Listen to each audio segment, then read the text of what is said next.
সুপ্রিয় দর্শক, সবাইকে প্রীতি ও শুভেচ্ছা জানিয়ে শুরু করছি বাংলা বিটিভির নিয়মিত আয়োজন রাজদরবার। সাথে আছি আমি অ্যাডভোকেট শাকির ফরিদি। প্রিয় দর্শক, আমরা কথা বলবো সাম্প্রতিক সময়ের কিছু দেশীয় এবং আন্তর্জাতিক বিভিন্ন ধরনের ইস্যুসগুলো নিয়ে, তার মধ্যে বিভিন্ন ধরনের অত্যন্ত আলোচিত কিছু ইস্যু নিয়ে এবং অত্যন্ত সংশ্লিষ্ট এবং প্রাসঙ্গিক এই বিষয়টি নিয়ে কথা বলার জন্য আজকে আমরা বাংলা স্টুডিওতে আমন্ত্রণ জানিয়েছি আমাদের দুজন সম্মানিত অতিথিকে। আমার বাম পাশে আছেন অ্যাডভোকেট শুয়েব আহমদ। তিনি একজন সাবেক ছাত্রনেতা, ছাত্র জীবনে ছিলেন বাংলাদেশ ছাত্রলীগ সিলেট জেলার দপ্তর সম্পাদক, পরবর্তীতে সিলেট জেলা স্বেচ্ছাসেবক লীগের সহসভাপতির দায়িত্ব পালন করেছেন। একজন আইনজীবী, একজন আইনের শিক্ষক, আছেন সিলেট জেলা জজ কোর্টে, একজন এপিপি হিসাবে বর্তমানে আওয়ামী লীগ নেতা। আমার ডান পাশে আছেন মাহবুবুল হক চৌধুরী, যিনি সিলেট জেলা বিএনপির আহ্বায়ক কমিটির সদস্য এবং সাবেক ছাত্রনেতা, সাবেক কেন্দ্রীয় ছাত্র দলের সহসভাপতি, যাকে বিপি মাহবুব বলে সিলেট এলাকায় পরিচিত। আপনাদের দুজনকে আজকের আলোচনায় স্বাগত জানাচ্ছি। কেমন আছেন আপনি? আলহামদুলিল্লাহ। আসলে তো কোভিড-19 সারা বিশ্বের মানুষই আতঙ্কিত এবং লণ্ডভণ্ড।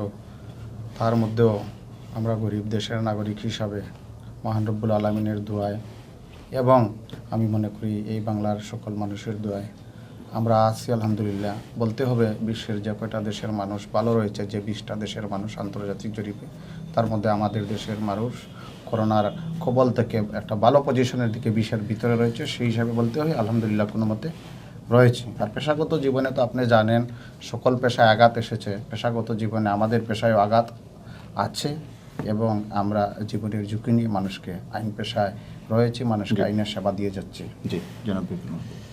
ধন্যবাদ বাংলা ভিউ রাজদরবারকে, বিশেষ করে আমাদের আজকের উপস্থাপক সাকি এবং আমার সাথে রয়েছেন অ্যাডভোকেট শুয়েব আহমদ, এডিশনাল পিপি সিলেট জজ কোর্ট। আসলে আমরা এই অবস্থার মধ্যে করোনার এই সারা বিশ্বে করোনা আক্রান্ত মানুষজন এবং বিশেষ করে আমাদের দেশেও এখন করোনার আবার শুরু হয়ে গেছে, করোনা অনেকেই আক্রান্ত। এই অবস্থার মধ্যেও আমরা আছি আলহামদুলিল্লাহ। সবাইকে ধন্যবাদ এবং বিশেষ করে আজকে যারা দর্শক দেখছেন সবাইকে আবারও ধন্যবাদ জানাচ্ছি এবং বাংলা ভিউ রাজদরবারকে আমাকে আমন্ত্রণ জানানোর জন্য সাংবাদিক সাক্ষী সহ সকলকে ধন্যবাদ জানাচ্ছি। জনাব ভিপি মাহবুব, যদি আপনাকে দিয়ে একটু শুরু করি। সাম্প্রতিক সময়ের অত্যন্ত আলোচিত সমালোচিত একটি বিষয় হচ্ছে বাংলাদেশকে নিয়ে আন্তর্জাতিক গণমাধ্যম আল জাজিরার একটি ডকুমেন্টারি রিপোর্ট। একদম সংক্ষেপে এবং টু দ্য পয়েন্টে যদি বলেন, এতে কি সঠিক ছিল, কি ভুল ছিল? এটা কি সত্য, আংশিক সত্য, নাকি ব্যাপারটা একেবারেই উড়িয়ে দেওয়ার মতো? আপনার বিশ্লেষণে ওই রিপোর্টটি কীরকম হয়েছে? ধন্যবাদ সাকি। আসলে আল জাজিরার ঘটনাটা অলরেডি সামাজিক মাধ্যম সহ বিভিন্ন পত্রপত্রিকায় এসেছে এবং আমরা সবাই দেখেছি। আল জাজিরার যে ঘটনাটা ঘটিয়েছেন সেটা অনেক আগে থেকেই আমরা আমাদের বিভিন্ন সভা, সেমিনার এবং আমরা যখন রাজপথে আন্দোলনে বক্তব্য সব আমরা এই চিত্রগুলোই আমরা তুলে ধরার চেষ্টা করেছি। এটার একটা অংশ আমার মনে হয় শুধু জয়নাল আজিজ সহ যারা রয়েছেন তাদের একটা অংশ এখানে উল্লেখ করা হয়েছে। এটা আসলে কতটুকু হয়েছে কি না সেটা আমি বলার দরকার নাই, জনগণই বলছে এবং বিশেষ করে যারা আমাদের ফেসবুক ফলোয়ার্স আছে এবং ফেসবুক যারা ব্যবহার করেন। এই রিপোর্টটি গ্রহণযোগ্য কিনা আমি এখনো এই বিষয়টা গ্রহণযোগ্য কি না এটা এখনো আমি বলার সময় আসেনি, কারণ যেহেতু আমরা শুনতে পাচ্ছি যে আরও কিছু সিরিজ রয়েছে, তো সেগুলো হলে হয়তো আমরা মন্তব্য করব। কিন্তু আমি যতটুকু দেখেছি তার মধ্যে কোনো এখন পর্যন্ত আমার কাছে মিথ্যা কোনো কিছু মনে হয়নি। আমি এই প্রসঙ্গটিতেই যদি জনাব অ্যাডভোকেট সাহেব আপনার কাছে যাই, ভিপি মাহবুবের কাছে তেমন কিছু মিথ্যে বলে মনে হয়নি। এই ডকুমেন্টারি আমি আশা করি আপনি পুরোটা দেখেছেন। আপনার কাছে এখানে কোনো সত্য, আংশিক সত্য কিংবা সন্দেহ করার মতো কোনো জায়গা ধরতে পেরেছেন কিনা আপনি? ধন্যবাদ। আমি প্রথমেই আমাকে আমন্ত্রণ করে নিয়ে আসার জন্য বাংলা ভিউ রাজদরবার কর্তৃপক্ষকে ধন্যবাদ জানাই। আজকের উপস্থাপক যিনি আপনি শাকির ফরিদি, আপনাকেও ধন্যবাদ জানাই। জেনারেল আলোচক যিনি রয়েছেন, আমাদের আইনের ছাত্র ল কলেজের পিপি ছিলেন, আমরা একসাথেই ল কলেজে ছিলাম ছাত্র জীবনে। উনি আমার 1 ইয়ার সিনিয়র, অত্যন্ত সজ্জন ব্যক্তি মাহবুব ভাই। রাজনীতির মতো পার্থক্য থাকতে পারে, ওনাকেও ধন্যবাদ জানাই আসার জন্য। আর পাশাপাশি যারা দর্শক শ্রোতা আমাদের অনুষ্ঠান উপভোগ করছেন তাদেরকেও আমি সালাম জানাচ্ছি, আদাব জানাচ্ছি। এবং যে প্রসঙ্গ আপনি বলেছেন সেই প্রসঙ্গেই চলে আসে। আমাদের প্রথমে বুঝতে হবে যে আল জাজিরা এই প্রতিষ্ঠানটা কী, তার চরিত্রটা কী। জি এটা একটু অনেক খণ্ডিত আকারে এটা আলোচনা করলে চলবে না, সময় যেহেতু আপনাদের অনুষ্ঠানেরও সময় বাধা।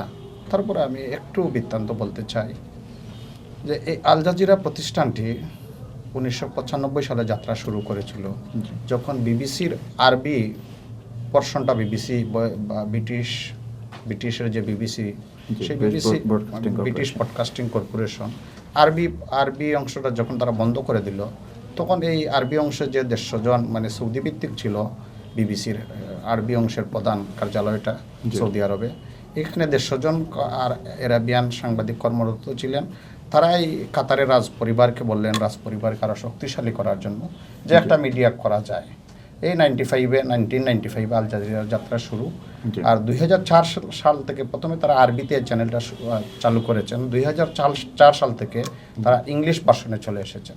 তা আমাদের দেশে আল জাজিরার 2004 থেকে খুব সচেতন নাগরিক যারা, রাজনৈতিকভাবে যারা সচেতন বা শিক্ষার দিক থেকে সচেতন যারা বা সাংবাদিক পেশায় যারা রয়েছেন, এরা ছাড়া সাধারণ নাগরিক আল জাজিরা শব্দটা ওই ভয়েস অফ আমেরিকা বা বিবিসি এদের মতো এত পরিচিত ছিল না। এইটার প্রথম পরিচয় ঘটলো 2013 সালে। 2013 সালে যখন কাদের মোল্লার যুদ্ধাপরাধী কাদের মোল্লার যখন রায় হলো, ফাঁসির রায়, তখন এইটাকে ওনারা বললেন যে একজন ইসলামী চিন্তাবিদকে আদালতের মাধ্যমে খুন করা হয়েছে, মিথ্যাভাবে সাজা দেওয়া হয়েছে, সরকারের ফরমাইশি সাজা দেওয়া হয়েছে, এগুলো দিচ্ছেন অনেক বৃত্তান্ত দিয়ে। এইটা বলার কারণে এইটার সাথে নেপথ্যে যিনি ছিলেন ডেভিড বার্গম্যান, এবং এই আজকে যে প্রসঙ্গ যেটা বলতেছেন জেনারেল আজিজ সাহেবকে কেন্দ্র করে যেটা, এইটারও কণ্ঠ উনি মিলিয়েছেন, ডেভিড বার্গম্যান। তো উনি হলেন একজন লবিস্ট। এই লবিস্ট হলেন জামাত ইসলামী, কাদের মোল্লা, নিজামী, মুজাহিদ, গুলাম আজম সাহেব, যারা যুদ্ধাপরাধী অভিযুক্ত, অনেকেই প্রায় 95% লোকে, দেলোয়ার হোসেন সাইদি সাহেব, অনেকে জামাত ইসলামী রাজনীতির সাথে জড়িত। তাইলে ওনারা মূলত এই যে আপনি কি এটি বলতে চাচ্ছেন যে এই রিপোর্টটির পেছনে আসলে বাংলাদেশের রাজনৈতিক দল জামাতের কোনো সংশ্লিষ্টতা আছে? জামাতের তো অবশ্যই সংশ্লিষ্টতা রয়েছে, এবং এরা মূলত আল জাজিরা এরা সৌদির বিরুদ্ধে নিউজ করে। সৌদির বিরুদ্ধে নিউজ করার পর সৌদি আরব কাতার থেকে আপনি জানেন তাদের রাষ্ট্রদূত প্রত্যাহার করে নিয়ে গেছে। কুয়েতের বিরুদ্ধে যখন নিউজ করে, অপপ্রচার, এগুলো গুজব ছড়ায়, তাইলে কুয়েতের বিরুদ্ধে এরা নিউজ করার পরে কুয়েত তাদেরকে নিষিদ্ধ করে দিয়েছে সম্প্রচার। বাহরাইনে তাদের সম্প্রচার রয়েছে, আরব বিশ্বের 5টা দেশে তাদের সম্প্রচার নিষিদ্ধ রয়েছে। তো এই যে আল জাজিরা, তারা সংবাদ প্রকাশ করেছিল শুধু নেগেটিভ সংবাদ বাংলাদেশকে নিয়ে করে।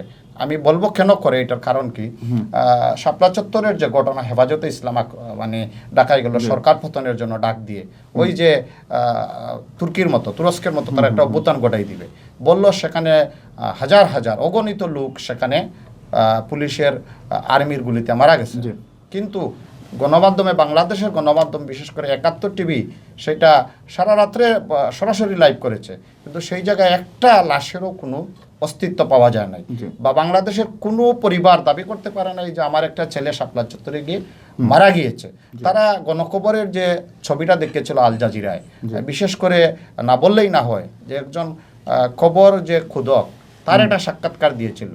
তো এখানে দেখা গেল যে সেই সিনারিটা হলো রানা প্লাজায় যখন মানুষ মারা গিয়েছিল, রানা প্লাজার সেই শ্রমিকদেরকে যে কবর দেওয়া হয়েছিল, সেই কবরটাকে টুইস্ট করে, মিথ্যাচার টুইস্ট করে তারা নিয়ে আসলো এটা শাপলা চত্বরের বেলায়, এবং অত্যন্ত নির্লজ্জভাবে যে খবর খুদক যেটা, সেটা 71 টিভির সুবাদে ফারজানার উপায় সেটা প্রকাশ করেছিলেন যে সেই খবর কুদকের যে সাক্ষাৎকার তারা দিয়েছিল, উনি একজন বুবালুক।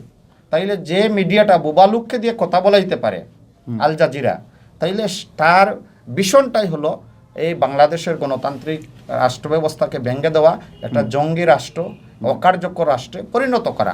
এবং এটা কখন করলো তারা, যে জো বাইডেন যখন ক্ষমতায় আসলেন, তারাই প্রচার করতেছে জো বাইডেন ভারতকে ভাগ করে দিবেন, মায়ানমারে সামরিক শাসন নিয়ে এসেছেন, সূচকে বন্দি করে দিয়েছেন, বাংলাদেশ অভ্যুত্থান ঘটাই দিবেন। এবং আমি বিশেষ করে বলতে চাই, এটা তো পুরোপুরি মিথ্যাচার। এবং আমি অনুষ্ঠানটা তাদের এই যে 1 ঘন্টার যে অনুষ্ঠান, এটা আমি দেখেছি। এখানে আজিজ সাহেবের ভাইয়ের যে পরিচয় দেওয়া হয়েছে, এবং বলা হয়েছে অনুষ্ঠানের নাম যে প্রাইম মিনিস্টার স্যার ম্যানেরা, শেখ হাসিনার লোক। তাইলে আমার এখানে একটা প্রশ্ন দর্শক শ্রোতার উদ্দেশ্যে দর্শক শ্রোতাই বিবেচনা করবেন, বা আমার প্যানেল আলোচক মাহবুব ভাই, উনি রাজনৈতিক সচেতন লোক, আমাদের মতপার্থক্য থাকতে পারে। আমি আওয়ামী লীগ রাজনীতির প্রতিনিধিত্ব করি, আমি আওয়ামী লীগ রাজনীতির সাথে সম্পৃক্ত, আমি বঙ্গবন্ধুর সৈনিক, আমি শেখ হাসিনার সৈনিক। তা আমরা এখানে বলতেই পারি যে এই যে যেটা তারা বলল যে আল জাজিরা, যে একজন সেনাপ্রধানের ভাই, আজিজ সাহেবের ভাই মিস্টার হাসান, যে উনি ফোন করে কার সাথে কথা বলতেছে, হারিস কথা বলতেছে ডিজিএফআই প্রধানের একজন অফিসারের সাথে। তাইলে হারিস একতরফা কথা বলতেছে, ডিজিএফআই অফিসার কি কথা বললো, ওনার পরিচয়টা বা উনি কোন র্যাঙ্কের অফিসার, ওনার টোন কি, এইটা কিন্তু কোনো এই প্রসঙ্গে যাওয়ার আগে যদি একটু বিপি মাহবুব আপনার কাছে জানতে চাই, জনাব শুয়েবের আলোচনা থেকে মোটামুটি স্পষ্ট হয়ে উঠেছে যে বাংলাদেশকে ঘিরে একটি ষড়যন্ত্রকে কেন্দ্র করে এখানে বিরোধী শক্তিরাও এই ধরনের ষড়যন্ত্রের সাথে জড়িত, কিংবা তাদের প্যাট্রন করে, তাদেরকে হয়তোবা তারাই এর পেছনে ভূমিকা রাখছে। বাংলাদেশে বিরোধী দল বলতে আমরা প্রধানত বিএনপি কেন্দ্রিক রাজনীতিকে বুঝি। আপনি কি এই অভিযোগটি উড়িয়ে দিবেন, বিএনপি জামাতকে এখানে ফান্ডিং করছে এই ধরনের রিপোর্ট তৈরি করার জন্য? আসলে আমাদের প্যানেল আজকের আলোচক অ্যাডভোকেট শুয়েব সাহেব বলেছেন, উনি তো আসলে বলেছেন উনি ব্যাখ্যা দিয়েছেন, কিন্তু আসলে আল জাজিরার ঘটনাটা সম্পূর্ণ ঘটনা যেটা আমরা যতটুকু দেখলাম, এর চাইতে আরও অনেক অনেক বড় বড় ঘটনা বাংলাদেশে ঘটতেছে। যেমন আরও অনেক বড় বড় ঘটনা আছে, হয়তো পাবেন আপনি হিসাব করেন না কেন, যে আগের রাত্রির ভোট, তারপরে এই যে খুন গুম সহ আমাদের বিএনপি নেতা ইলিয়াস আলী, ইফতেখার আহমদ দিনার, সিলেট চৌধুরী আলম সহ হাজারো নেতাকর্মীরা যারা গুম হয়েছে, খুন হয়েছে, পঙ্গুত্ব বরণ করেছে, এরকম আরও অনেক ঘটনা আছে। কিন্তু আমি এই ঘটনাটার কথা বলতেছি, যেটা আমি যতটুকু দেখেছি, এবং আমার মনে হয় আজকের এই আমাদের এই আলোচনা যারা দেখবেন, যারা শুনবেন, এবং যারা এই আল জাজিরার ঘটনাটা দেখেছেন বা শুনেছেন, আমার মনে হয় ওনারাই বিচার বিবেচনা করবেন। আমি শুয়েব সাহেবের মতো বেশি বলতে চাই না, আমি শুধু এইটুকুই বলবো যে আমার কাছে যতটুকু হয়েছে, শুয়েব সাহেব বলতে পারেন, কিন্তু এগুলা সবই আমার কাছে মনে হচ্ছে সত্য। জনাব শুয়েব, একটি প্রশ্ন সাধারণ জনগণের বিভিন্ন সোশ্যাল মিডিয়াতে আমরা দেখেছি, আল জাজিরার বিভিন্ন রিপোর্টগুলোতে ঘুরে ফিরে কিছু ব্যক্তিবর্গের সাক্ষাৎকারই নেওয়া হয়। সেখানে ডেভিড বার্গম্যান থাকেন, তাসনিম খলিল এখন যুক্ত হয়েছেন, এখন নতুনভাবে সম্পূর্ণ নতুন একজন ব্যক্তি স্বামীকে এখানে এনে তার মুখে দিয়ে কিছু বর্ণনা দেওয়া হয়েছে। আবার কিছু মানুষ সবসময়ই বাংলাদেশ, যেমন বার্গম্যান, তিনি একসময় কিন্তু বাংলাদেশের শহীদের সংখ্যা 30 লাখ না 3 লাখ এটা বলে কিন্তু বাংলাদেশ আদালত থেকে শাস্তিও পেয়েছিলেন। এই বিষয়টিকে আপনি কীভাবে দেখেন? ধন্যবাদ সাকি। আমি যখন আলোচনায় ছিলাম, আপনি ইন্টারাপ্ট করেছেন, সময়ের সংক্ষিপ্ততা আছে বা আপনাদের সীমাবদ্ধতা আছে, সেটা আমরা বুঝি। তো খণ্ডিতভাবে আলোচনা করলে বিস্তর বলা যায় না। আমি এখানেই বলবো যে জামাত ইসলামীকে একটা যুদ্ধাপরাধী দল হিসাবে আন্তর্জাতিক ট্রাইব্যুনাল রায় দিয়েছে। আপনি একজন আইনজীবী, আইনের ছাত্র, মাহবুব ভাই একজন আইনের ছাত্র, এবং আমাদের মহামান্য সুপ্রিম কোর্টের হাইকোর্ট ডিভিশন, এপিলেট ডিভিশন তাদের নিবন্ধন বাতিল করে দিছে। গত যে 2018 সালের তাদের নির্বাচনে যাওয়ার কোনো সুযোগ ছিল না। তাদের যে সকল 30 জন প্রার্থী নির্বাচন করেছেন দানের শীষ প্রতীক নিয়ে, এবং অত্যন্ত দুর্ভাগ্যজনক হলেও সত্য যে সেখানে বিএনপির মহাসচিব মির্জা আলমগীর সাহেবের স্বাক্ষরিত মনোনয়নপত্রে, মানে ওনারা জামাতের মনোনয়নে না, ওনারা বিএনপির মনোনয়নে। তাইলে যেহেতু ওনারা 20 দলীয় জোটগতভাবে আছেন, বা উনি 2001 থেকে 2006 সাল পর্যন্ত এই যে তাদের যে সমীকরণ জোট সরকারে ছিলেন, সবচেয়ে দুর্ভাগ্যজনক হলো যে জিয়াউর রহমান সাহেব, উনি একজন মুক্তিযোদ্ধা, উনি একজন সেক্টর কমান্ডার ছিলেন। 75 থেকে 75-এর 15 আগস্টের ভূমিকা থেকে শুরু করে রাজনৈতিকভাবে উনি বিতর্কের ঊর্ধ্বে না আমাদের দৃষ্টিতে, বা আমাদের 5ম সংশোধনী রায়েও কিন্তু ওনার শাসন ব্যবস্থাকে অবৈধ ঘোষণা করেছে। যেহেতু সুপ্রিম কোর্ট, সর্বোচ্চ আদালত, কনস্টিটিউশন 111-এ সুপ্রিম কোর্টের রায় সবাই মানতে বাধ্য। তাই অনেক সেই বিতর্কে আমি নাইবা গেলাম, কিন্তু একজন মুক্তিযোদ্ধার স্ত্রী ছিলেন আমাদের প্রাক্তন প্রধানমন্ত্রী বেগম খালেদা জিয়া, একজন সেক্টর কমান্ডারের স্ত্রী ছিলেন, এবং যিনি জিয়াউর রহমান সাহেব একজন বীর উত্তম ছিলেন। এবং উনি এই বেগম খালেদা জিয়া যারা বাংলাদেশের আল বদরের প্রধান ছিল মতিউর নিজামী সাহেব, মুজাহিদ সাহেব, আল শামসের প্রধান ছিল, এই স্বীকৃত লোকদের যারা দেশের স্বাধীনতা মানে না, মুক্তিযুদ্ধের জন্য আজ পর্যন্ত তারা ভুল স্বীকার করে নাই, এদেরকে মন্ত্রিত্ব দিয়ে আমি মনে করি বাংলাদেশের জাতীয় পতাকাকে ওনারা অপমানিত করেছেন। এবং অনেক স্বীকৃত রাজাকারকে ওনারা সংসদ সদস্য পদে নিয়ে এসেছেন, বিভিন্ন জায়গায় বিভিন্ন দায়িত্বশীল পদ দিয়েছেন। সেটা জাতির জন্য বড়ই হতভাগ্য। আজকে কিন্তু আমরা এই যে আলোচনা যখন করতেছি, এই আলোচনায় আমি এই আলোচনার মধ্যখানেই বলতেছি, আমরা বাসার মাসে বাসা শহীদদের আমরা শ্রদ্ধা জানাই, আমরা মুজিববর্ষ উদযাপন করতেছি। জাতির জন্য আপনাকে আটকে একটি কথা বলতে চাই, যদি আমি আল জাজিরার এই রিপোর্টকে নিয়ে আপনি বাংলাদেশ এখন যে সরকার দল ক্ষমতা আছে বাংলাদেশ আওয়ামী লীগের আসলে এটাকে কিভাবে হ্যান্ডেল করা উচিত? কোনো কি রিঅ্যাকশন করা উচিত, কোনো কি আইন আদালতে যাওয়া উচিত, নাকি একেবারেই পাত্তা দেওয়া উচিত? আমি এটা বলি, আল জাজিরার এই প্রেক্ষাপটটা আওয়ামী লীগের সাথে কোনো বিষয় এখানে তারা নিয়ে আসেন, এটা সরকারের বিষয়। আমাদের সেনাবাহিনীর একটা গৌরবোজ্জ্বল ভূমিকা আছে। আমাদের সেনাপ্রধানকে যখন বিতর্কিত করা হলো, আমি যেটা আগে বলতে পারি না, আপনি ইন্টারাপ্ট করেছেন, যদি এই যে হারিস, সে যদি শেখ হাসিনার লোক হতো, মাননীয় প্রধানমন্ত্রী শেখ হাসিনার লোক হতো, আমাদের শ্রদ্ধেয় নেত্রী জননেত্রী শেখ হাসিনার, বাংলাদেশ আওয়ামী লীগের সভাপতি তো বটেই, কিন্তু ওনার সবচেয়ে বড় পরিচয় সরকারের প্রধানমন্ত্রী। ওনার লোক হলে হারিস কেন বিদেশে পলাতক থাকে? হারিস তাজকে অ্যাবসকন্ডিং আসামি, ওনার হারিসের ভাই হাসান অ্যাবসকন্ডিং আসামি। জোসেফ 23 বছর সাজা কেটেছে। জোসেফ 91 সালে কারাগারে ছিল, মাননীয় প্রধানমন্ত্রী 96 থেকে 2001 সাল পর্যন্ত ক্ষমতায় ছিলেন, বের হয় নাই। 24 বছরের সাজা ছিল, 23 বছর সাজা কাটার পর আপনি জানেন আইনের ছাত্র হিসাবে 99% দিন যদি কারাভোগ হয়ে যায়, রাষ্ট্রপতি তাকে ক্ষমা করতে পারেন। প্রাইম মিনিস্টারের লোক হিসাবে জোসেফ কোনো জায়গায় সরকারের কোনো দায়িত্বশীল পদে বসতে পারে নাই, হারিস বসতে পারে নাই, হাসান বসতে পারে নাই। সেনাপ্রধান উনি ওনার ব্যক্তিগত যোগ্যতায় চলে এসেছেন। তা আমি মনে করি এই জায়গায় সেনাপ্রধানকে বিতর্কিত করা এমন এক টাইমে যে যখন আমাদের পার্শ্ববর্তী মায়ানমারে সেনা অভ্যুত্থান হলো, আমরা গণতান্ত্রিক দল করি, আমরা আওয়ামী লীগ, আমরা গণতন্ত্রে বিশ্বাসী, বিএনপিও তারা দাবি করেন তারা গণতান্ত্রিক দল করেন। তাইলে এই যে একটা আনরেস্ট পজিশন, যেটা মাহবুবাই বলতেছেন, আমরা দীর্ঘদিন থেকে বলে আসতেছি, এবং শুধু গুজব, আপনি যে সকল নাম বললেন তারা তো অবশ্যই বাংলাদেশের বিরুদ্ধে, যেমন ডেভিড বার্গম্যান সৈন্যান্য। এবং আমি আরও কিছু মানুষকে বলতে চাই, যেমন একজন আছেন কনক সরোয়ার সাহেব, আমেরিকায় বসে, দেশে এরা নেই।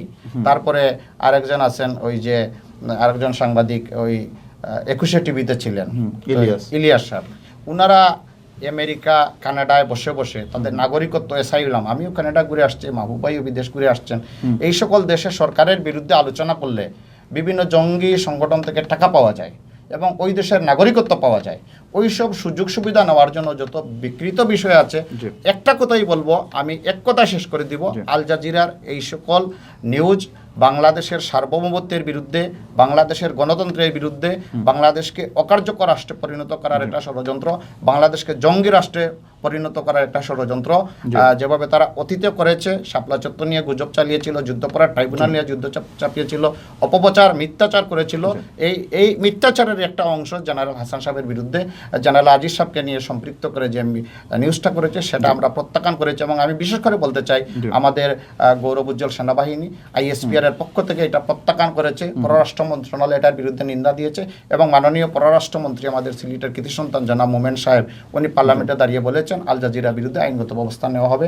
আমরা রাষ্ট্রের সাধারণ নাগরিক হিসাবে আইনের প্রতি আমাদের শ্রদ্ধাশীল হিসাবে আমরাও আশা করি আল জাজিরার বিরুদ্ধে আইনগত ব্যবস্থা নেওয়া হোক। জনাব বিপি মাহবুব, জনাব সুয়েব যে বিষয়টি তুলে ধরেছেন, আইনের এক ধরনের ব্যাখ্যাও দিয়েছেন। জোসেফ একজন অপরাধী, সাজাপ্রাপ্ত একজন অপরাধী, যিনি পরবর্তীতে রাষ্ট্রপতি কর্তৃক ক্ষমাপ্রাপ্ত হয়েছেন। ওনার বক্তব্যটিকে আপনার সঠিক মনে হয় নাকি একজন অপরাধীর পক্ষে সাফাই গাওয়া মনে হয়? অবশ্যই জনাব সুয়েব সাহেব যেটা বলেছেন, উনি অপরাধীর পক্ষে সাফাই গিয়েছেন। কারণ রাষ্ট্রপক্ষে যেহেতু উনি, আমরা জানি উনি একজন সন্ত্রাসী এবং উনি একজন মানে একটি বাহিনীর প্রধান, কিন্তু উনি একটি আইনের ব্যাখ্যা দিয়েছেন। উনি আইনের ব্যাখ্যা দিয়েছেন, কিন্তু উনি দিতে পারেন আইনের ব্যাখ্যা। বাট আমার মনে হয় বা জনগণ বিচার করবে যে জোসেফ কি কারণে রাষ্ট্রপতির ক্ষমা পাবে।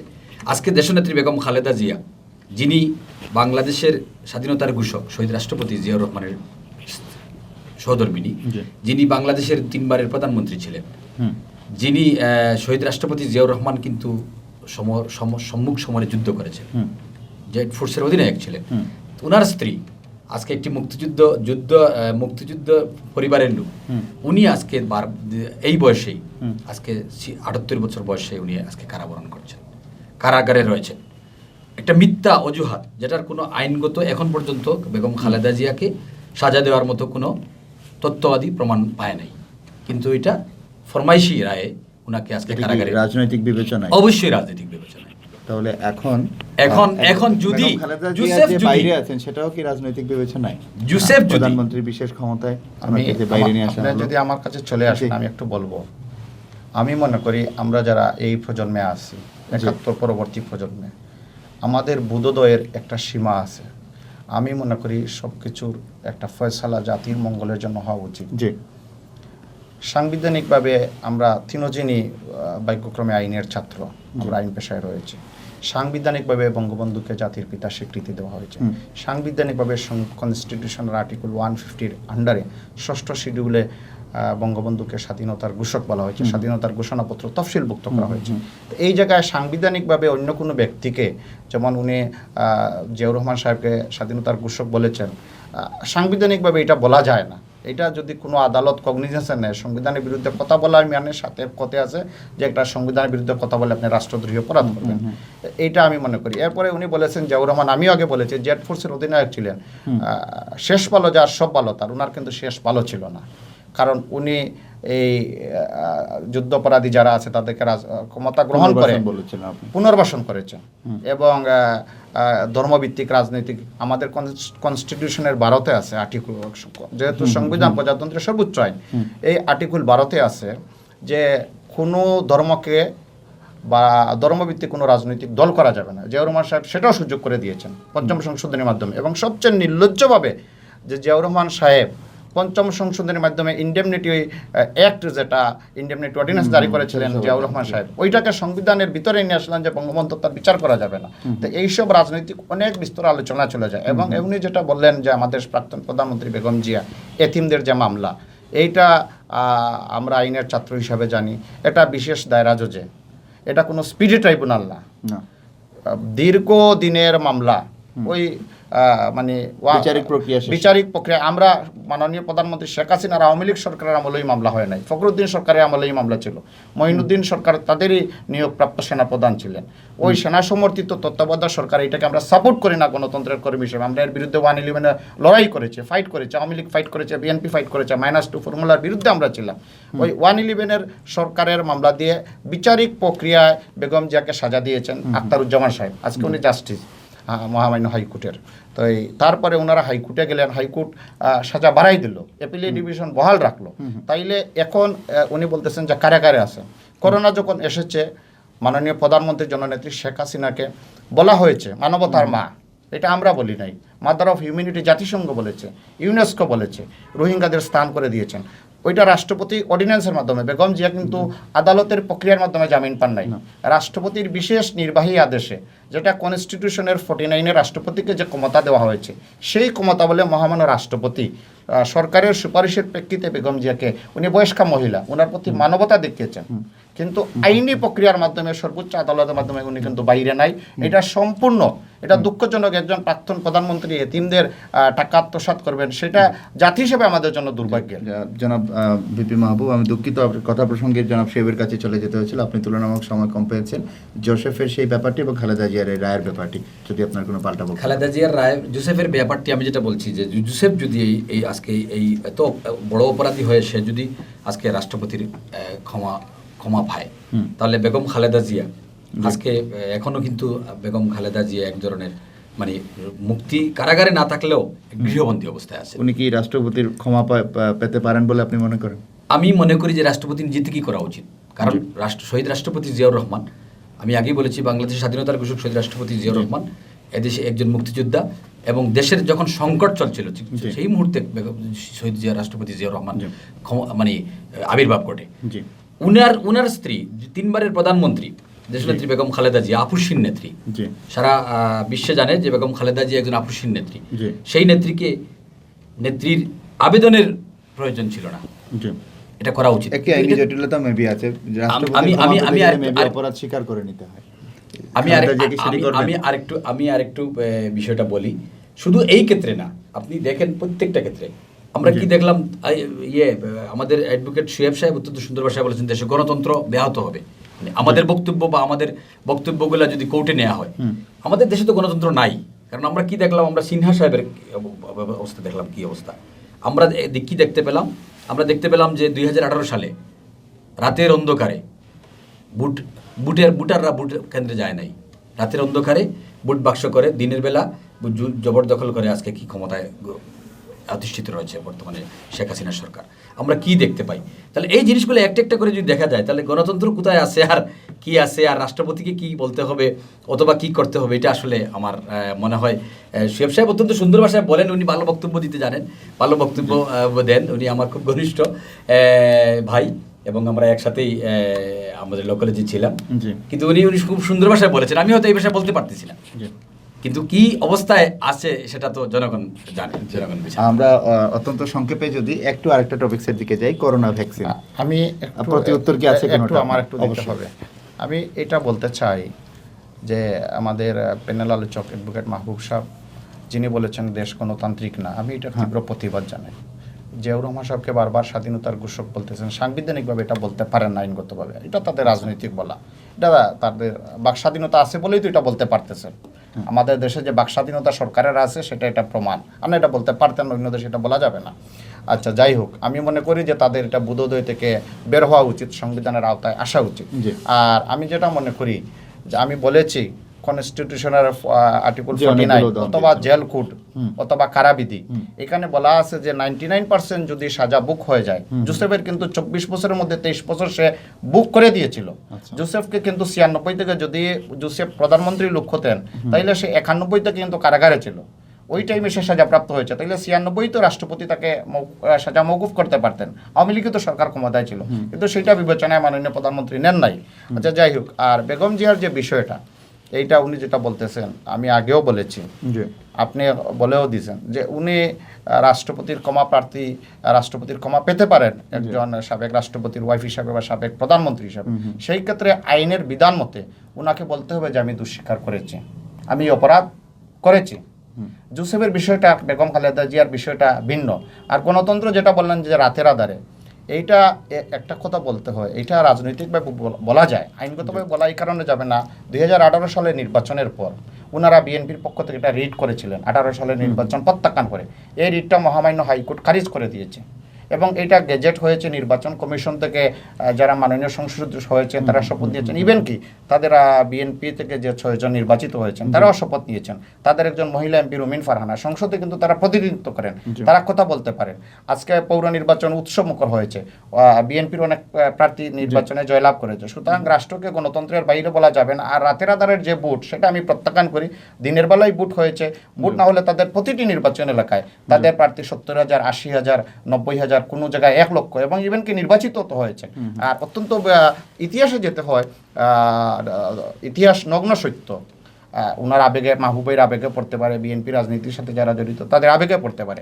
75 সালের 15 আগস্টের অভ্যুত্থানের পর জেনারেল জিয়া সাহেব উনি প্রথম রাষ্ট্র ক্ষমতা নিলেন 1976 সালের 21 এপ্রিল। উনি প্রধান সামরিক শাসক হলেন, রাষ্ট্রপতি হয়ে গেলেন স্বঘোষিত, এবং 77 সালের 30 মেতে গণভোট দিলেন। গণভোটে বাংলাদেশের ইতিহাসে ভোটের এই ধরনের নির্লজ্জতম কোনো ঘটনা ঘটে নাই। উনি 99% ভোট পেয়ে গেলেন। মানে দেশের যত ভোট ছিল 95% কাস্টিং ছিল, কাস্টিং ভোটে 99%। তখন ইন্দিরা গান্ধী কিন্তু রাষ্ট্রীয় ক্ষমতায় ভারতের ছিলেন। যে সময়ের ভিতরে তৎকালীন নির্বাচন কমিশন রেজাল্ট দিয়েছে, ইন্দিরা গান্ধী বলেছেন যে এত সময়ের ভিতরে তৎকালীন বিশ্বে এমন কোনো মেশিন ছিল না যে মেশিন দিয়ে সেটা রিডেবল করা যাবে। আচ্ছা না, আমি একটু বলে দেই। আর 15 ফেব্রুয়ারির এই যে প্রহসনের নির্বাচন 96 সালের, এটা আমি প্রতিরোধ করতে গিয়ে কারাগারে গিয়েছি। আমরা ওই প্রজন্মের রাজনীতি করে আমি আর মাহবুব ভাই। 15 ফেব্রুয়ারি প্রহসনের নির্বাচন কিন্তু বেগম জিয়াই করেছেন। পরবর্তীতে 1.5 মাস পরে কেয়ারটেকার গভর্নমেন্ট আওয়ামী লীগের আন্দোলনমূলকে মেনে নিয়ে সরকার থেকে বিদায় নিয়েছেন, তারপর আওয়ামী লীগ সরকার ক্ষমতায় এসেছে। আচ্ছা, যাই হোক, তাই আমরা গণতন্ত্র আইনের ছাত্র হিসেবে আইনের কথাই বলবো, গণতন্ত্রকে আমি মানুষ হিসাবে, আমি নিজে মুক্তিযোদ্ধার ছেলে হিসাবে মুক্তিযুদ্ধের পক্ষেই কথা বলবো। যে বা যারা শক্তি বাংলাদেশের মুক্তিযুদ্ধকে নস্যাৎ করতে চায়, জঙ্গিবাদ করতে চায়, সেই ধরনের আল জাজিরার বিরুদ্ধে কথা বলবো। আর আপনি যেটা ভ্যাকসিন নিয়ে আমাকে প্রশ্ন করেছিলেন, আমি একটু ওনার কাছে ঘুরে আসি, কারণ আপনি অত্যন্ত কম কথা বলেন। পরে একটা দায় আসবে যে আমরা আপনাকে সময় কম দিচ্ছি, কিন্তু আসলে আপনি অত্যন্ত কম কথা বলেন। যদি আপনি ওনার কোনো প্রতি উত্তরে না গিয়ে নতুন টপিকসে যান, যে করোনা ভাইরাস নিয়ে এমনকি আপনার দল থেকে অনেক ধরনের সন্দেহ এসেছে, অনেক ধরনের কথা রটানো হয়েছে, এটি সরকারের কোনো একজন উপদেষ্টার কোম্পানিকে দেয়া হয়ে যাচ্ছে, এটি ভারতের, এটির ভেতরে কি ভরা হবে। এখন আবার উৎসব মুখর একটা পরিবেশে বাংলাদেশে সব দলের সবাই এই টিকাটি নিচ্ছেন, ব্যাপারটিকে আপনি কিভাবে দেখেন? ধন্যবাদ। আসলে আপনাদের এই অনুষ্ঠানের সময় কম, অনেক কথাই অ্যাডভোকেট শুয়েব সাহেবের অনেক কথার উত্তর দেওয়ার আছে, কিন্তু এখন যেহেতু সময় কম, আমাকে সময় কম দেওয়া হচ্ছে, মানে সময় এমনিই কম, তার কারণে আমরা হয়তো এই কথা বাড়াচ্ছি না। কিন্তু ঘটনা হলো, এই ভ্যাকসিনের বিষয়ে আমার কিছু বক্তব্য আছে। আমি ব্যক্তিগতভাবে আমি মনে করি যে এটা তো আমার এই সরকার এখন যে সরকারি টাকায় যে ভ্যাকসিনটা কিনা হয়েছে, সেটা আমারও, এটার অংশীদারিত্ব আমারও আছে, আপনারও আছে, সবার আছে, শুয়েব সাহেবেরও আছে, এখানে সবার আছে, কারণ যেহেতু আমাদের ট্যাক্সের টাকা দিয়ে এটা কেনা হয়েছে। সেই হিসাবে আমি ব্যক্তিগতভাবে মনে করি যে এটা আমরা সবাই নেওয়া উচিত, এবং আমিও নেব। আমি চিন্তা করি কোয়ালিটি নিয়ে আপনি কোনো সন্দেহ? কোয়ালিটি নিয়ে অবশ্যই সন্দেহ আছে, কিন্তু এর বিকল্প কিছু নাই। কিন্তু আমাদের দেশে এখন আর বিকল্প কিছু নাই, নিতে হলে আপনাকে এটাই নিতে হবে, বিকল্পে কিছু নাই। যেহেতু সেই হিসাবে আমি মনে করি যে আমার যে সরকারই দেখ না কেন, এটা আমার ট্যাক্সের টাকায় আমার জিনিসটা আমি নেব অধিকার হিসাবে, সুতরাং আমি কেন বঞ্চিত হব, আমি নেব। দলগতভাবে বলা হয়েছে, যেটা বলা হয়েছে, এটা আমি মনে করি যে এটা ঠিকই আছে। এটার জন্য বলা যে যদি এটার মধ্যে কোনো ভুল ত্রুটি থেকে থাকে, তাহলে এটা যাতে সংশোধন হয়, আমরা যাতে কেউ এটা ভ্যাকসিন দেওয়ার পরে যাতে কেউ রোগে আক্রান্ত হই না, অথবা এটার ভ্যাকসিনের যে মিসইউজ, সেফটি যাতে আমরা থাকতে পারি, এটার জন্য বলা হয়। জি জনাব সাহেব, এই ভ্যাকসিনের মধ্যে কোনো ধরনের ত্রুটি পাওয়ার সম্ভাবনা আছে কিনা? এটি ভারতের সেরাম ইনস্টিটিউট থেকে নেয়। আমি প্রথমে বলি, করোনা যখন সারা বিশ্বেই আসলো, এটা তো সারা বৈশ্বিক সমস্যা। এটা মোকাবেলার জন্য মাননীয় প্রধানমন্ত্রী প্রথমেই 1 লক্ষ কোটি টাকার একটা প্যাকেজ ঘোষণা করলেন, মাননীয় সংসদ সদস্যদের মাধ্যমে প্রতি নির্বাচনী এলাকায় বরাদ্দ দিলেন।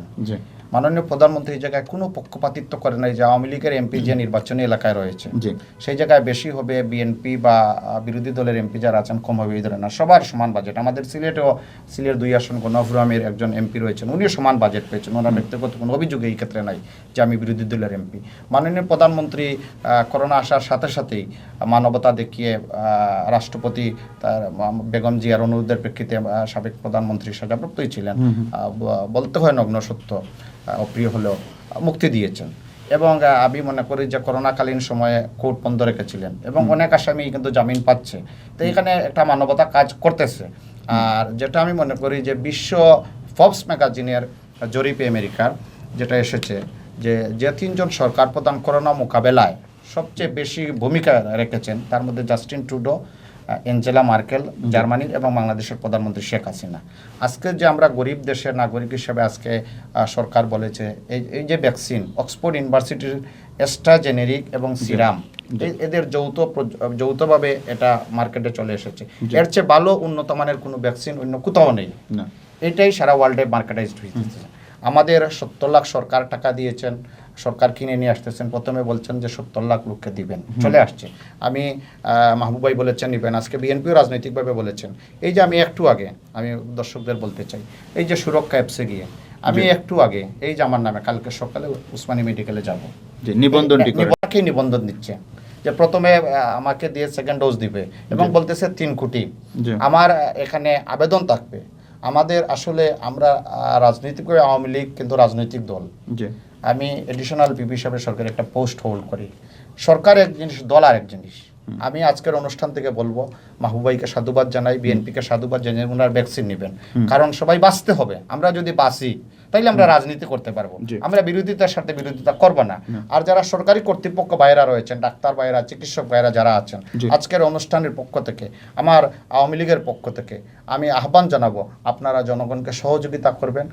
আপনারা কাউকে এই যে প্রশাসনিক দৌরাত্ম্য, আমলাতান্ত্রিক জটিলতা, ক্লারিক্যাল জটিলতা, এইসব আপনারা করবেন না। টিকা নেওয়ার জন্য সবাইকে উৎসাহিত করবেন। হ্যাঁ, টিকা নেওয়ার জন্য উৎসাহিত করবেন, এবং যারা লাইনে যাবে অত্যন্ত ফার্স্ট ওয়ার্ল্ডের মতো আপনারা এখানে কোনো যে একজন ভিআইপি গেল তাকে আগে দিলাম, একজন পরে আসলো তাকে না, একজন রিক্সা চালক মজুরও যদি যায় তাকে আপনারা নিয়ম মাফিক সবাইকে আপনারা দিবেন। এবং আমি আশা করি যেহেতু এটা অনেক পরীক্ষা নিরীক্ষা অক্সফোর্ড ইউনিভার্সিটি করেছে, আমি আশা করি প্রত্যেক এই যে নিউটন বলেছেন every action has an opposite and equal reaction একটা থাকতেই পারে। আমি এখানে দেখছি যে সোয়েটা থাকতেই পারে, আশা করা যায় যে সেইটা আমরা প্রত্যেক ঔষধের রিয়াকশন আছে, যে যারা দিয়েছেন ইতিমধ্যে ইভেন কি আমাদের সরকারের মন্ত্রীরা দিয়েছেন, ওনারা বলেছেন, প্রশাসনের লোকেরা বলেছেন যে তাদের কোনো প্রতিক্রিয়া হয় নাই। তা আমি বিশ্বাস করি সবাইকে আমি আহ্বান জানাবো আপনারা কোনো ভয়ভীতি উপেক্ষা করে আপনারা এই ভ্যাকসিন দেন। ইনশাল্লাহ আমরা যদি সব কিছুর মালিক, সব বিচারকের বিচারক, সব শক্তির মহাশক্তি মহান রব্বুল আলামিন, মহান রব্বুল আলামিন যদি আমাদের প্রতি সদয় থাকেন, তার আমাদের একটা চিকিৎসা আমাদের একটা উসিলা মাত্র, আমাদের একটা মাধ্যম মাত্র, তাইলে আমরা সেটা গ্রহণ করব। এবং আমি আহ্বান জানাই সরকারে যারা আছেন, স্বাস্থ্য মন্ত্রণালয়ে, রাষ্ট্রের 16 কোটি মানুষ বা 17 কোটি মানুষ সবাইকে যাতে বিনামূল্যে দেওয়া হয়। আমাদের সাধ্য নয়, আমরা গরিব মানুষ, সরকার সেটা সরকারের প্রস্তুতি আছে। তারপরে আমি আহ্বান জানালাম। সুন্দর প্রস্তাব জনাব। আমাদের উভয় আলোচককে আমি বলা যাবে, আমি আসলে বেশি বলি নাই। অ্যাডভোকেট শিব সাহেব বলেছেন, আমরা করোনার বিষয়ে ভ্যাকসিনের বিষয়ে কথা বলেছি। আমি আজকের এই অনুষ্ঠান মাধ্যমে শিব সাহেবের সাথে একমত যে এখানে আমরা কেউ না করে, আমরা ভিআইপি বা না করে আমাদের যাতে ভ্যাকসিন যাতে সবাই পায়, সবার মধ্যে সমহারে যাতে, অনেকেই কিন্তু আমরা হয়তো অনলাইনে বুকিং দিয়ে দিচ্ছি, কিন্তু অনেক রিক্সাওয়ালা বা অনেক শ্রমিক আছে অনলাইনে করতে পারে না, তারা যাতে এই প্রক্রিয়াটা জানে না, বা এই প্রক্রিয়াতে ঢুকতে হলে কিছু ঝামেলাও আছে। তো যাই হোক, যারা এটা নাও পারে তাদেরকে যাতে সুযোগ দেওয়া হয় এবং সবাইকে সমান আকারে যে দেওয়া হয়, এবং যাতে এখানে কোনো বৈষম্যর শিকার না হয় জনগণ। পাশাপাশি আমি আজকে দেশে বিদেশে, বিশেষ করে আমেরিকা, কানাডা সহ বিভিন্ন দেশে করোনায় আক্রান্ত অনেকেই হসপিটালে, যুক্তরাজ্য সহ হসপিটালে, হাসপাতালে রয়েছেন। আমার আপন বড় ভাই আজকে প্রায় 1 মাসের উপরে উনি লাইফ সাপোর্টে রয়েছেন। সবার কাছে দোয়া চাই এবং সবার সুস্থতা কামনা করি, এবং যারা এখন পর্যন্ত করোনায় আক্রান্ত হয়ে মৃত্যুবরণ করেছেন তাদের আত্মার মাগফিরাত কামনা করে এবং তাদেরকে আল্লাহ যেন জান্নাত নসিব করেন।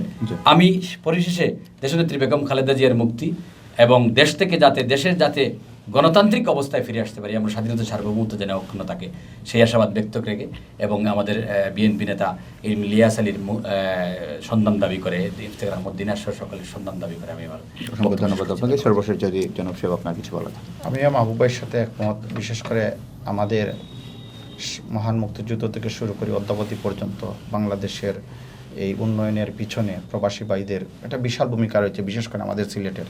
এবং সবচেয়ে বেশি এই যে করোনার দ্বিতীয় ফেজ যেটা অত্যন্ত ভয়ঙ্কর আকারে এসেছে, বিশেষ করে মার্কিন যুক্তরাজ্যে, মার্কিন যুক্তরাষ্ট্রে, কানাডায়, উন্নত দেশে। আমার পরিবারও কানাডায় রয়েছেন, আমার ছেলে, আমার ওয়াইফ, যারা ইতিমধ্যে মৃত্যুবরণ করেছেন। মহান রব্বুল আলামিন পবিত্র কোরআন শরীফে বলেছেন যে যারা মহামারীতে ইন্তেকাল করে তাদেরকে শহীদি মর্যাদা দেওয়া হয়। আমি আশা করি মহান রব্বুল আলামিন মহান কোরআনে যেভাবে উনি বলেছেন ওনারা শহীদের মর্যাদা পাবেন, এবং মহান রব্বুল আলামিনের কাছে আমরা এই অনুষ্ঠান থেকে হাত তুলে দোয়া করি যারা করোনায় আক্রান্ত হয়ে আছেন, লাইফ সাপোর্টে যারা আছেন, সব সাপোর্টের উপরে সব চিকিৎসকের মহাচিকিৎসক মহান রব্বুল আলামিন সবাইকে, সারা বিশ্ববাসীকে উনি মুক্তি দেন।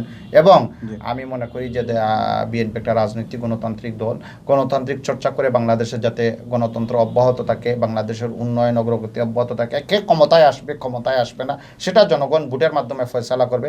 রাষ্ট্রের গণতান্ত্রিক প্রক্রিয়া যাতে অব্যাহত থাকে, একজন গণতান্ত্রিক সৈনিক হিসাবে, গণতন্ত্রের কর্মী হিসাবে, একজন মুক্তিযুদ্ধের কর্মী হিসাবে, একজন দেশপ্রেমিক ফ্যামিলির সৈনিক হিসাবে আমরা সবার মধ্যে দেশপ্রেম আছে, এই দেশটা এগিয়ে যাক এবং মহান রব্বুল আলামিন আমাদেরকে করোনা থেকে রক্ষা করুক, আমাদের সকলকে সৎ পথে বলার তৌফিক দান করুক। যারা অসৎ পথে রয়েছে, যারা দুর্বৃত্তায়নে রয়েছে, তাদেরকে যাতে আমরা তাদেরকে দোষারোপ করি না, তাদেরকে যারা মহান রব্বুল আলামিন তাদেরকে হেদায়েত দান করে, তারা যারা সঠিক পথে আসেন, সেই আশা প্রত্যাশা আমরা ব্যক্ত করি। জনাব অ্যাডভোকেট শিহাব আহমদ এবং জনাব ভিপি মাহবুবুল হক চৌধুরী, আপনাদের দুজনকেই আজকের আলোচনায় অংশগ্রহণ করার জন্য অসংখ্য ধন্যবাদ জানাচ্ছি। প্রিয় দর্শক, আজকের রাজদরবার এখানেই। দেখা হচ্ছে আগামী পর্বে একই চ্যানেলে একই সময়ে অন্য কোনো অতিথির সাথে অন্য কোনো আলোচনায়। সে পর্যন্ত ভালো থাকুন। আসসালামু আলাইকুম, শুভরাত্রি। আসসালামু আলাইকুম। আসসালামু আলাইকুম।